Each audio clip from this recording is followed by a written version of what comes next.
ನಮಸ್ಕಾರ ಸ್ನೇಹಿತರೆ, ಇಂದು ನಾವೊಂದು ಮಹತ್ವದ ರಾಜಕೀಯ ಬೆಳವಣಿಗೆ ಬಗ್ಗೆ ಮಾತನಾಡ್ತಾ ಹೋಗೋಣ. ಒಂದು ಪ್ರಮುಖ ನಾಯಕರು ತಮಗೆ ಸೀಮಿತವಾದ ಕಾರಣಗಳನ್ನು ನೀಡುತ್ತಾ ರಾಜೀನಾಮೆ ನೀಡಿದ್ದಾರೆ. ಅದು ಯಾರು ಅಲ್ಲ, ತುಂಬಾ ಹಿರಿಯ ಸಚಿವರಾದ ರಾಜಣ್ಣ ಅವರು ಸಿದ್ದರಾಮಯ್ಯಗೆ ತುಂಬಾ ಆಪ್ತರಾಗಿದ್ರು ಹಾಗೂ ಡಿ.ಕೆ. ಶಿವಕುಮಾರ್ ವಿರುದ್ಧವಾಗಿ ಚಾಟಿ ಬೀರಿಸ್ತಾ ಇರ್ತಾರೆ. ಅದೆಲ್ಲ ನಿಮ್ಗೆ ಗೊತ್ತೇ ಇದೆ.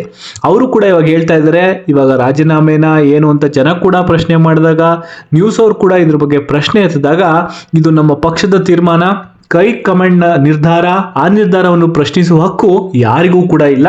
ಹೈಕಮಾಂಡ್ಗೆ ಯಾವುದೇ ಮುಜುಗರ ಆಗಬಾರ್ದು ಎಂಬ ಕಾರಣದಿಂದಾಗಿ ನಾನು ಹೆಚ್ಚಿನ ವಿವರ ನೀಡುವುದಿಲ್ಲ ಅಂತ ಕೂಡ ಹೇಳಿದ್ದಾರೆ. ಆದರೆ ಅವರ ಮಾತುಗಳಲ್ಲಿ ಒಂದು ಸ್ಪಷ್ಟತೆ ಕಾಣುತ್ತೆ. ಏನಂತ ಅಂದರೆ, ಇದೊಂದು ರಾಜೀನಾಮೆ ಅಲ್ಲ.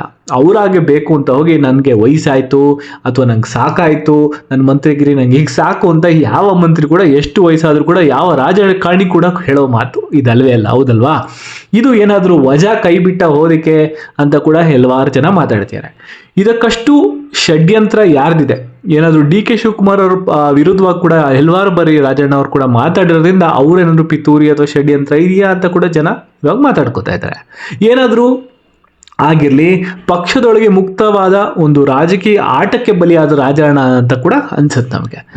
ಆದರೆ ರಾಜಣ್ಣ ಅವ್ರಿಗೆ ಪ್ರಶ್ನೆ ಕೂಡ ಮಾಡಿದಾಗ, ಏನು ನಿಮ್ಮ ಮುಂದಿನ ನಡೆ, ಏನು ಮಾಡ್ತೀರಾ ಇವಾಗ ಅಂತ ಕೇಳಿದಾಗ, ಅವರು ಮುಂದಿನ ಹೆಜ್ಜೆ ಹೇಗಿರುತ್ತದೆ ಅನ್ನೋದು ಸ್ಪಷ್ಟವಾಗಿ ಹೇಳಿದ್ದಾರೆ. ಅದೇನಂತ ಅಂದರೆ, ನಾನು ಇವಾಗ ದೆಹಲಿಗೆ ಹೋಗ್ತೀನಿ, ರಾಹುಲ್ ಗಾಂಧಿ ಅಧ್ಯಕ್ಷರು, ನಮ್ಮ ಅಧ್ಯಕ್ಷರು ಏನಿದ್ದಾರೆ ಕಾಂಗ್ರೆಸ್ ನಮ್ಮ ಅಧ್ಯಕ್ಷರು, ಅವ್ರ ಹತ್ರ ಹೋಗಿ ನಾವು ಮಾತಾಡ್ತೀವಿ ಮತ್ತು ವೇಣುಗೋಪಾಲ್ ಇರ್ಬೋದು, ಅವರು ಕೂಡ ಭೇಟಿಯಾಗಿ ತಪ್ಪು ಗ್ರಹಿಕೆ ಏನಾದರೂ ಆಗಿದೆಯಾ ಅದನ್ನು ನಿವಾರಣೆ ಮಾಡಲು ನಾನು ಪ್ರಯತ್ನ ಮಾಡ್ತೀನಿ.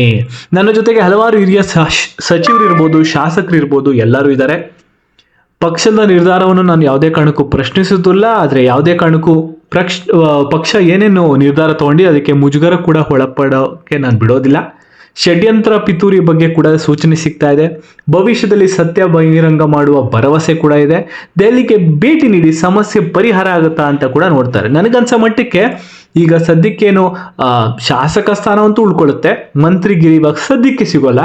ಯಾಕೆಂದರೆ ಇವಾಗ ರಾಹುಲ್ ಗಾಂಧಿ ಅವರು ದೊಡ್ಡ ಕ್ಯಾಂಪೇನ್ನ ಹಮ್ಮಿಕೊಂಡಿದ್ದಾರೆ.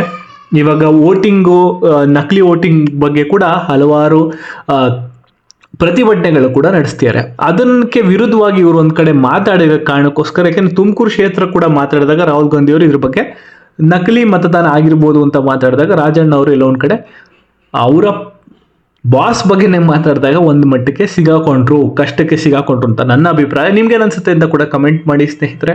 ಇದೇ ರೀತಿ ನಮ್ಮ ಸಕಸಂತು ಚಾನಲ್ಗೆ ಸಬ್ಸ್ಕ್ರೈಬ್ ಮಾಡ್ಕೊಂಡು ನಮಗೆ ಸಪೋರ್ಟ್ ಮುಂದುವರಿಸಿ. ಕಂಟೆಸ್ಟ್ ನಿಮಗೆ ಹೊಸ ರೀತಿಯಲ್ಲಿ ಹೊಸ ಆಯಾಮದಡಿಯಾಗಿ ನಿಮಗೆ ಮಾಹಿತಿ ಸಿಗ್ತಾ ಹೋಗುತ್ತೆ.